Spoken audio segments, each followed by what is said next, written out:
நம்ம வாழ்க்கையில இப்போ எந்த சிச்சுவேஷன்ல நமக்கு என்ன தேவைப்படுதோ அதுல ஃபுல் ஃபோக்கஸ்ல இருக்க சோம்பல் அப்படின்னா டக்குனு போய் அவங்கள ஹாஸ்பிட்டல் வச்சு ஐசியூல எந்தெந்த தருணத்துல எது சரியில்லையோ எல்லாத்தையும் விட்டு விட்டு அதை ஒண்ணு மட்டும் விடணும்.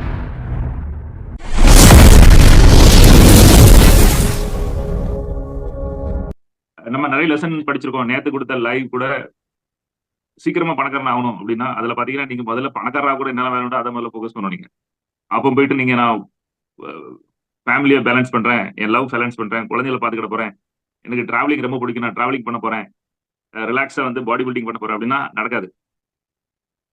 நம்ம எம்எம்ஜில படிக்கிற ஒவ்வொரு பாடமும் ஒவ்வொரு சிச்சுவேஷன்ல ஒவ்வொருத்தருக்கும் அது உதவும். அதை முழுக்கன்னு ஒரே விஷயத்த எல்லாத்தையும் எடுத்துக்க கூடாது. இப்ப நீங்க பெர்ஃபார்ம் இப்போ நம்ம பண சிக்கல் இருக்கு அப்படின்னா நீங்க ஃபர்ஸ்ட் ஃபோக்கஸ் ஒன்லி பணம் மட்டும் தான் பண்ணணும். உறவு அது இது ஹெல்த் அது அங்க படக்கூடாது. ஃபர்ஸ்ட் நீங்க ஃபுல்லா ஃபோக்கஸ் அதுல பண்ணுங்க.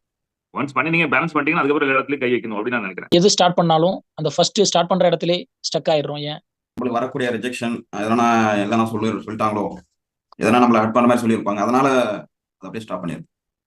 இப்போ நம்ம ஏதாவது ஸ்டார்ட் பண்றோம், அது உடனே நம்ம அதை தொடர முடியாம பண்றதுக்கு முக்கியமான காரணம் நான் நினைக்கிறது அதோட ஸ்கில்ஸ் இல்லாததால, அதை பத்தின ஃபுல்லா புரிதல் நம்மகிட்ட இல்ல, தெரிஞ்சுக்காம இருக்கு பண்றதால நம்ம அது தொடர முடியாம போயிட்டு நினைக்கிறேன்.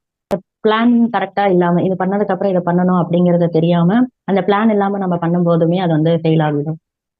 சுத்தி இருக்கிறவங்க இதை வந்து வேற மாதிரி சொல்லிட்டு இருப்பாங்க.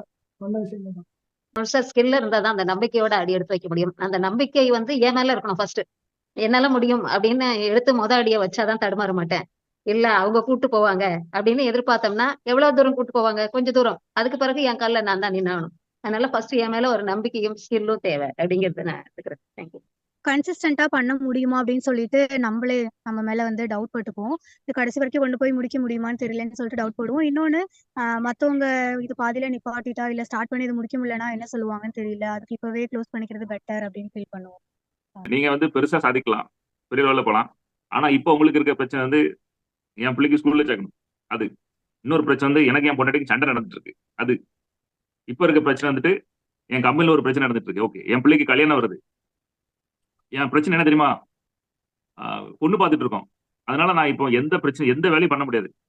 என் பிள்ளைக்கு பொண்ணு பார்த்து கல்யாணம் படிக்கணும், அதான் இப்ப இருக்கிற பிரச்சனை. வேற எல்லாத்தையும் குப்பையில போட்டுரு. அப்படி இப்ப எனக்கு சோம்பலாம் போச்சு.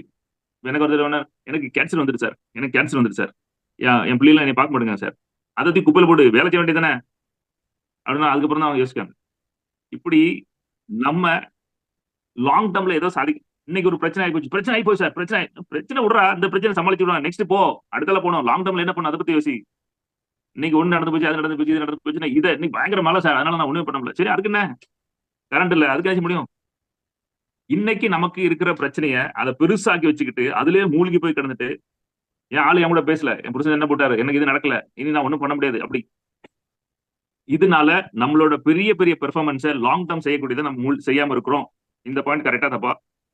யார் வாழ்க்கையில் இந்த மாதிரி நடந்திருக்கா? நீங்க இந்த மாதிரிலாம் இப்ப நடக்க ஒரு விஷயத்த மட்டும் பெருசா பேசிக்கிட்டு எதை செய்யணுமோ அதை கையை விட்டுட்டு போறது. எனக்கு தெரிஞ்ச ஒரு மென்டார், அவருக்கு என்ன வேலை செய்யணுமோ அதை விட்டு என் பொண்டாட்டி என் கூட சண்டை போட்டா, என் கூட பேச மாட்டா, அதனால நான் இன்னொரு பொண்ணை பார்க்க போறேன் அப்படின்னா அந்த பொண்ணு முன்னாடி சுத்தி அவ முன்னாடி எல்லாம் இருந்துட்டு இங்க பொண்டாட்டி ஒரு 1 கோடி ரூபாய் சொத்தை அழிச்சிட்டாங்க. அந்த பொண்டாட்டி போய் அந்த லேடியும் பாதியில விட்டு இப்ப தெருவில் என்ன பண்ண தெரியாம பிடிச்சிட்டு இருக்காரு. பொண்டாட்டி பிடிச்சா சண்டை, அதனால எங்கேயோ போயிட்டு சொத்தை அழிச்சு அதை அடிச்சு தெருவில் போயிட்டாங்க. ஸோ கரெக்ட் பெரிய பெரிய சாதனை பண்ணணும்னு நினைக்கிறவங்க, பெருசா பெர்ஃபார்ம் பண்ண நினைக்கிறவங்க, அன்னைக்கு பொண்டாட்டி பிரச்சனை சண்டை, இந்த பிரச்சனை சண்டை, அதுல சுத்திக்கிட்டு அதுலயே மூழ்கிக்கிட்டு அதுல கடைசியா எல்லாம் பண்ண முடியுமோ பெருசா அதை பண்ண முடியும், அதை விட்டுட்டு கோட்டை விட்டு வந்துருக்கணும். இப்படி நம்ம மாற்றமா? இப்படி எங்கேயாவது நம்ம சிக்கி போய் நிற்கமா? இன்னைக்குள்ள பிரச்சனை தான் நமக்கு பெரிய பிரச்சனை இருக்கு. லாங் டேர்ம் பத்தி யோசிக்கல, அதனால பெருசா இந்த மாதிரி பெரிய ஹை பெர்ஃபார்ம் பண்ண முடியல அப்படிங்கிற பாயிண்ட் எவ்வளவு கரெக்டா சொல்லலாம் ஒருத்தரா? அந்த பிரச்சனைங்கிற வேர்டை வந்து அதிகமா வந்து சொல்லிக்கிட்டே இருப்போம். என்னதான் நம்மளுக்குள்ள கோல் ட்ரீம் எல்லாமே நம்ம வந்து பண்ணிட்டே இருக்கிறோம் அப்படின்னாலும் சின்ன சின்ன விஷயங்கள் ஹெல்த் இஷ்யூனா கூட வீட்டுல அது உடனே அது வந்து ரொட்டீன் லைஃபோட தான் வருதுங்கிறத புரிஞ்சுக்க முடியாம இருந்திருக்கேன். ஆனா இப்போ அது வந்து என்ன அப்படிங்கறது புரியுது. மேக்சிமம் அந்த பிரச்சனைங்கிற வேர்டை வந்து யூஸ் பண்ணவே கூடாதுன்னு நான் நினைக்கிறேன். பாத்தீங்கன்னா கொஞ்சம் ஹெவியா இருக்கும்போது என் உடம்பு வந்து சப்போர்ட் பண்ணாது. அதனால வந்து நான் அந்த லாங் டேர்ம் கோலை வந்து நினைக்க மாட்டேன். அதே வந்து வேலை கம்மியா இருக்கும்போது பாத்தீங்கன்னா என்ன பண்ணலாம், எது பண்ணலாம், அடுத்த ப்ராசஸ் நான் பண்ணிக்கிட்டே இருப்பேன்.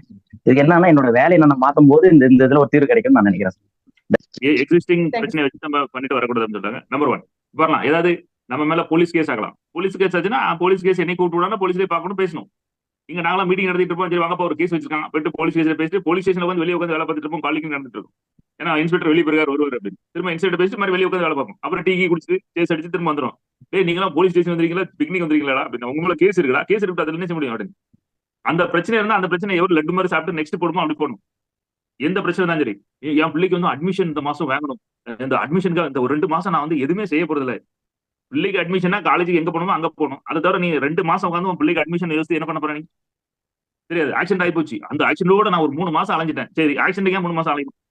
எங்க அப்பா ஹாஸ்பிட்டல் இருக்காங்களா, அதனால என் குடும்பத்துல நான் லீவ் போட்டு என் புருஷன் லீவ் போட்டு என் பிள்ளைகள் படிப்பெல்லாம் எடுத்து நான் எல்லாரும் ஊர்ல போய் எங்க அப்பாவை நல்லா பாத்துக்கிட்டோம். அப்புறம் என்னாச்சு, 1 மாசம் கழிச்சு எங்க அப்பா இறந்துட்டாங்க. அதுக்கப்புறம் என்னாச்சு, அப்புறம் 16 விசேஷம் பண்ணணும் இல்லையா, அதனால 16 விசேஷம் எல்லாம் முடிச்சுட்டு அப்புறம் எல்லாம் மெசேஜ் முடிச்சு நாங்க இப்போ ஒரு 2 மாசம் கழிச்சு வீட்டுக்கு வந்தோம். வேலை இல்லைன்ட்டா என்னைய உங்க அப்பாவுக்கு சோம்பல நீங்க உங்க அம்மையை நடத்திட்டு போட்டு வச்சிருப்பான். அப்புறம் வந்தோம் வாங்கம்மா உங்களுக்கு வேலை தரேன்னு சொல்லுவான்.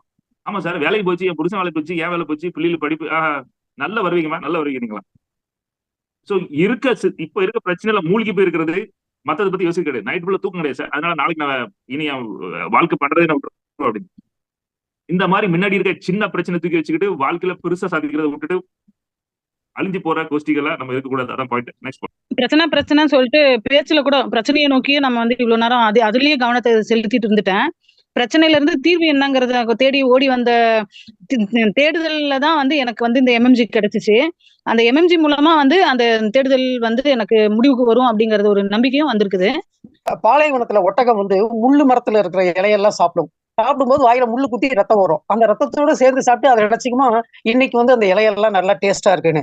அந்த மாதிரி சில பேர் என்ன பண்ணுவாங்க, அந்த பிரச்சனைக்குள்ள வாழறதே ஒரு சுகமா மாத்திப்பாங்க தங்களை. எனக்கு பிபி இருக்குப்பா அப்படின்னு போறவை வரவை எல்லாம் சொல்லிப்பாங்க. அது என்னமோ அவங்க படிச்சு வாங்க எம்ஏ பட்ட மாதிரி சொல்லுவாங்க பிபி வந்ததை. அந்த பிரச்சனைகளுக்குள்ளேயே வாழறத சுகமா நினைக்கிறத விட்டுட்டு பிரச்சனைகளை விட்டு வெளியில வரணும். அது இருக்கும், வயசானா வரும், அதெல்லாம் போகும், எல்லாம் இருக்கும். ஆனா அதை வந்து விட்டு வெளியில வந்து வாழ கத்துக்கணும் அப்படிங்கறத நான் புரிஞ்சுக்கிட்டேன். நன்றி. எந்த ஒரு பிரச்சனையா இருந்தாலும் நம்ம சின்னதா எடுத்துக்கிட்டு நம்ம லாங் டேர்ம் கோலை வந்து ஃபோக்கஸ் பண்ணுங்கிற டேக்அவே பாயிண்ட் இருக்கு. பிரச்சனைகள் 1000 இருக்கு. அந்த பிரச்சனையினால எனக்கு என்ன பிரச்சனை அப்படின்னு பார்க்கல. ஊர்ல இருக்க பிரச்சனையெல்லாம் நம்ம தூக்கி போட்டு கூடாது. எனக்கு என்ன அதுல கேதர் பண்ண முடியும், என்னுடைய நன்மைக்கு என்ன செய்ய முடியும், அதன் தான் பார்க்கணுமே ஒழிய மத்தவங்களுக்கு என்ன செய்யுது நான் பார்த்துட்டு இருந்தா நான் என் லைஃப்ல முன்னுக்கு வர முடியாது அப்படிங்கிறதையும் எடுத்துக்கிறேன். ஏன்னா அவங்கவுங்க பாக்குற கண்ணோட்டத்தை பொறுத்து இருக்கு எந்த விஷயம் அப்படிங்கிறத எடுத்துக்கிறேன். தேங்க்யூ.